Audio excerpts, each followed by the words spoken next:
누구를 위한 금식이냐라는 제목으로 하나님의 말씀 함께 읽겠습니다. 다리오 왕 제4년 아홉째 달 곧 기슬레월 4일에 여호와의 말씀이 스가랴에게 임하니라.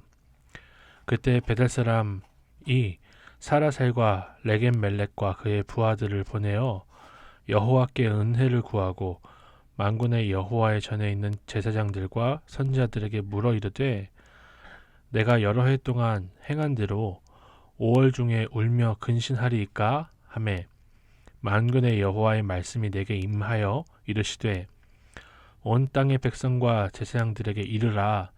너희가 70년 동안 다섯째 달과 일곱째 달에 금식하고 애통하였거니와 그 금식이 나를 위하여 한 것이냐.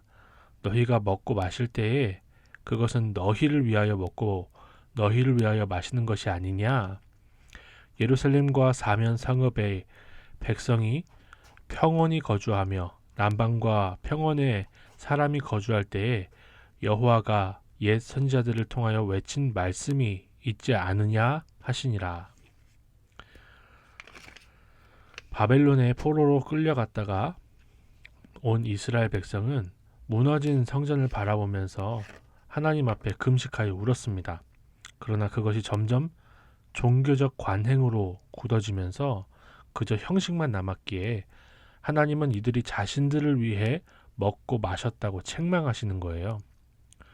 성전을 향해 아무리 엄숙한 모습으로 예배를 드려도 하나님의 말씀을 듣고 행하지 않는다면 자기를 위한 종교 활동에 불과하며 자신의 신앙심을 자랑하려고 드리는 예배는 하나님을 위한 예배가 아닙니다. 주님은 겉으로 보이는 모습보다 매일 순간마다 진실하게 주의 말씀을 따라 행하는지를 보신다고 해요. 적용 질문입니다. 내가 매주 드리는 주일 예배, 매일 하는 큐티와 기도는 내 신앙을 자랑하거나 나의 만족을 위한 이기적인 종교 행위는 아닌가요? 자신의 만족을 위해 공부를 했었다라는 큐티 묵상 간증이 있습니다. 제목은 말씀 캔슬링 이제 그만이라는 것입니다. 노이즈 캔슬링이 요즘 유행하는 이어폰이잖아요. 저는 어릴 때부터 ADHD로 공부에 집중하기가 힘들었습니다.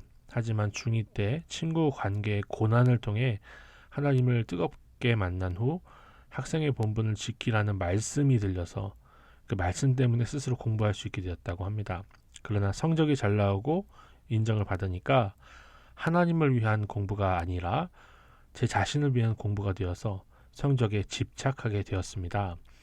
하나님이 이스라엘 백성에게 원하시는 것은 진실함과 인애와 긍휼인데 제 자신이 인정받고 높아지는 것이 목적이다 보니까 이기려는 시기와 질투, 교만함이 제 속에 가득하게 되었습니다.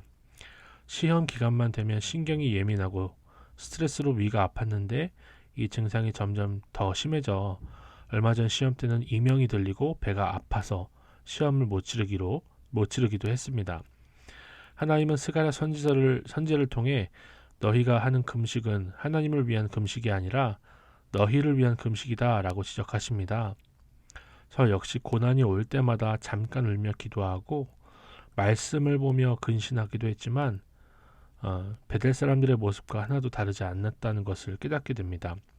하나님은 오늘 말씀을 통해서 내가 한 공부가 나를 위한 것이냐? 라고 물어보시는 것 같습니다. 하나님이 예전부터 말씀을 선포하셨는데 이스라엘은 순종하기 싫어서 귀를 막고 마음을 금강석처럼 딱딱하게 했다고 합니다.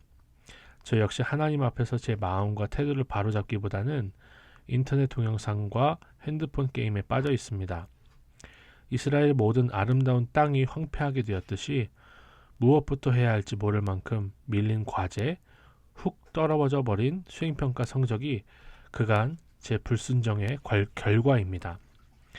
내가 불러도 그들이 듣지 아니한 것처럼 그들이 나를 불러도 내가 듣지 아니하리라고 하시는 하나님의 말씀에 이제는 귀를 기울여야겠습니다. 노이즈 캔슬링이 아닌 말씀 캔슬링을 해온 저의 죄를 회개하며 주께 영광이 되고 사명을 향해 나아가는 공부를 할 수 있기를 기도합니다. 너무나 귀하죠. 말씀이 들려서 공부를 시작했는데 이제는 공부가 목적이 되고 공부 자체가 인정받는 것이 목적이 되니 공부가 오히려 잘 안 되는 것을 보게 되고, 그리고 그래서 이렇게 성적이 떨어진 것은 삶의 결과, 불순종의 결과라고 고백을 하는 거예요. 우리도 이런 고백을 할 수 있길 소망합니다. 그래서 적용은 책상 앞에 오늘 묵상한 말씀을 내용을 붙여놓고 공부를 시작할 때마다 다시 읽어보겠다는 것이고, 게임 데이터를 지우고 밀린 과제를 하나씩 처분히 해나가겠다는 것입니다. 이어서 말씀 읽어보도록 하겠습니다.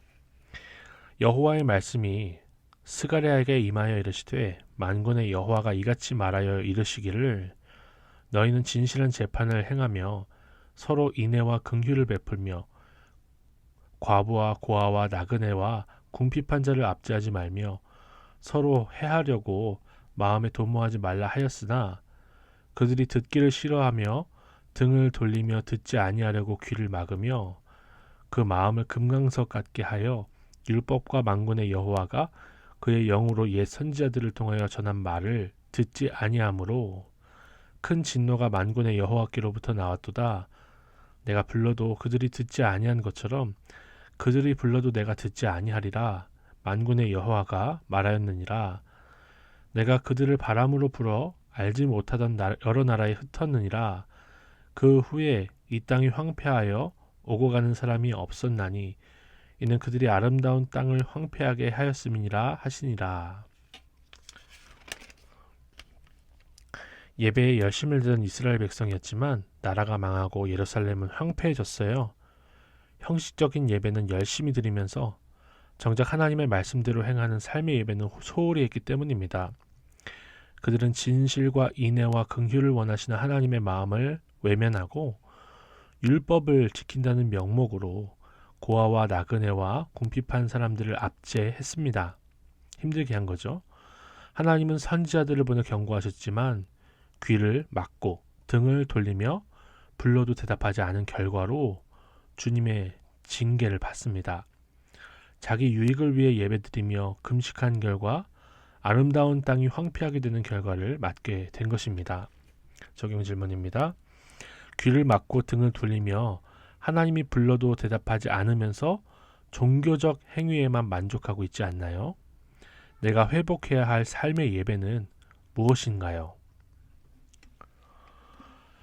기도하겠습니다. 하나님 아버지, 하나님과 이웃을 향한 진실한 마음 없이 종교적인 겉모습만을 꾸미며 살아온 이기적인 우리를 용서하여 주옵소서. 주님이 베푸신 인애와 긍휼을 기억하며 매주 온전한 예배를 드릴 수 있는 우리가 되게 하옵소서. 예수님의 이름으로 기도드립니다. 아멘.